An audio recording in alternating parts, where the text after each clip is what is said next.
En una época, iluminada por la luz de las velas, un hombre se sentó ante un escritorio repleto, no solo de plumas y tinta, sino de los secretos del universo, libros de anatomía, junto a tratados de botánica, bocetos de rocas, junto a poemas que cambiarían el mundo. Este no era el escritorio de un especialista, sino el universo de un genio polifacético, Johann Wolfgang von Goethe. ¿Cómo puede una sola persona ser poeta, dramaturgo, novelista, científico, estadista, director de teatro, crítico y artista aficionado, y destacar en cada campo? La respuesta no está en un don divino inalcanzable, sino en un método, una forma de ver y vivir el mundo que cualquiera de nosotros puede aprender a cultivar.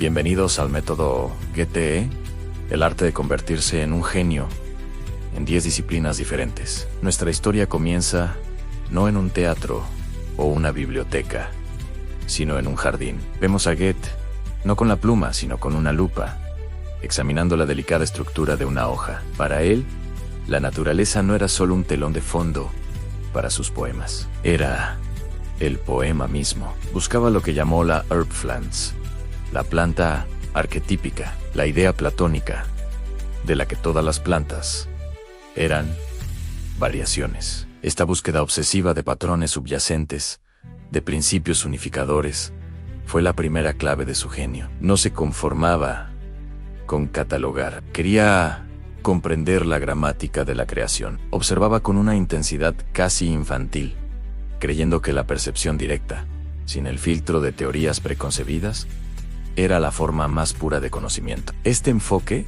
que él llamó contemplación activa, lo aplicó a todo. Miremos el color.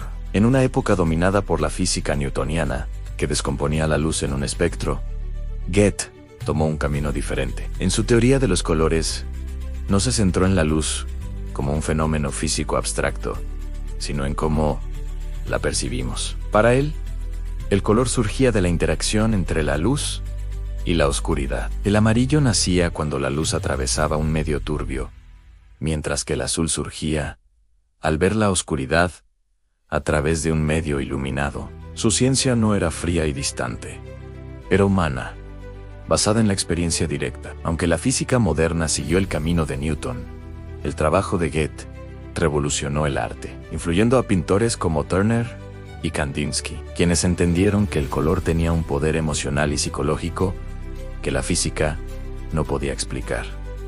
Vemos su escritorio transformarse. Los bocetos de plantas y los prismas dan paso a mapas geológicos y muestras de minerales. Goethe no solo coleccionaba rocas, estudiaba las capas de la Tierra como si leyera las páginas de la historia del planeta. Su trabajo en mineralogía y geología fue fundamental, e incluso un mineral, la gatita, lleva su nombre. De nuevo, el mismo método en observación intensa, búsqueda de patrones y una conexión profunda con el objeto de estudio. No veía una roca, veía el tiempo solidificado, la historia de fuerzas titánicas escrita en cristal. Pero, ¿cómo pasaba de la dureza de la roca a la complejidad del alma humana? Miremos ahora su obra maestra, Fausto. Fausto no es solo una obra de teatro, es la culminación de toda una vida de investigación. Es la historia de un hombre que, como Goethe, anhela todo el conocimiento, toda la experiencia. Fausto es a la vez científico, filósofo, amante y aventurero. En sus páginas encontramos la botánica, la óptica, la alquimia, la política y la teología.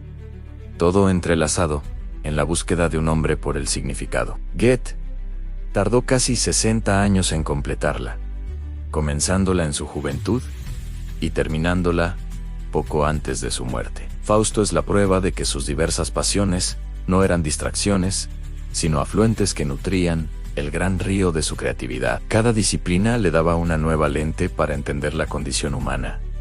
Y no podemos olvidar al Goethe estadista. Durante 10 años, sirvió como ministro principal en el Ducado de Weimar. No era un político de despacho. Supervisó las finanzas, las minas, la construcción de carreteras y la gestión forestal. Su enfoque era práctico, basado en su conocimiento científico. Al gestionar los bosques, no solo pensaba en la madera, sino en el ecosistema, aplicando los mismos principios de interconexión que había observado en sus jardines. Su vida política no fue una interrupción de su trabajo creativo, sino otra manifestación de su deseo de comprender y dar forma al mundo. Pasaba sin esfuerzo de una reunión de gabinete a su laboratorio y luego a su estudio de arte. Este cambio constante de escenarios es crucial. Para Goethe, no había muros entre el arte y la ciencia, entre la poesía y la política. Eran simplemente diferentes lenguajes para describir la misma realidad. Él creía en lo que llamaba Die Ganzheit, la totalidad. Entendía que para comprender una parte, hay que tener una idea del todo. Su estudio de la anatomía, por ejemplo, donde descubrió el hueso intermaxolar en humanos, no estaba separado de su arte. Le ayudaba a entender la forma humana, la estructura, bajo la piel, dando a sus descripciones y dibujos una profundidad y realismo asombrosos. Su vida era un gran proyecto de interconexión, un tapiz donde cada hilo de conocimiento fortalecía al resto. Entonces, ¿cuáles son las lecciones del método Goethe que podemos aplicar hoy en nuestra era de hiperespecialización? Primero, cultiva la curiosidad universal. No te limites a tu campo. Lee sobre historia. Aprende un instrumento. Observa las estrellas. Cocina una nueva receta. Cada nuevo conocimiento no es una distracción. Es una nueva herramienta en tu caja mental. Goethe nos enseña que las ideas más innovadoras a menudo surgen en la intersección de diferentes disciplinas.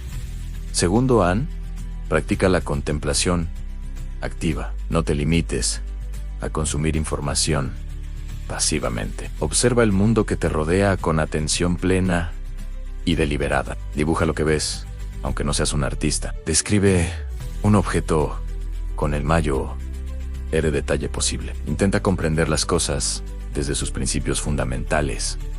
No solo aceptes las explicaciones de otros. Pregúntate por qué y cómo constantemente.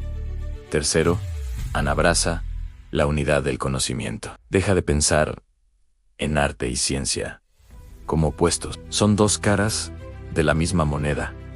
El intento humano de encontrar orden y belleza en el caos del universo. Busca las conexiones, los patrones que se repiten en la música, las matemáticas, la biología y la poesía. Entender la estructura de una sonata puede ayudarte a estructurar un argumento de negocios. Comprender un ecosistema puede inspirar un nuevo modelo social. Y cuarto, comprométete con el largo plazo. El genio no es un destello, es una llama que se alimenta durante toda una vida. Fausto tardó 60 años. Sus descubrimientos científicos fueron el resultado de décadas de observación paciente. En un mundo de gratificación instantánea, la paciencia y la perseverancia son superpoderes. Dedica tu vida a ser un eterno aprendiz.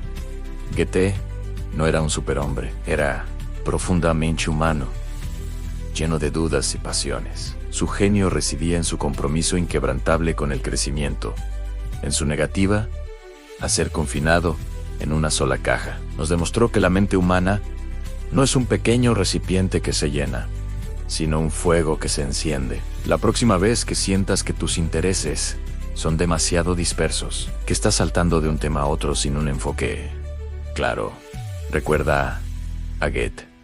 Quizás no estés disperso. Quizás, solo quizás, estés tejiendo tu propio tapiz, conectando los hilos de un conocimiento más profundo y unificado. Quizás estés en el camino no de ser un especialista, sino de ser un ser humano completo. El legado de Goethe es una invitación a mirar más de cerca, a pensar más ampliamente y a vivir más profundamente, a entender que el universo no está dividido en asignaturas escolares y que la búsqueda más grande de todas es la de comprendernos a nosotros mismos y nuestro lugar en el magnífico todo.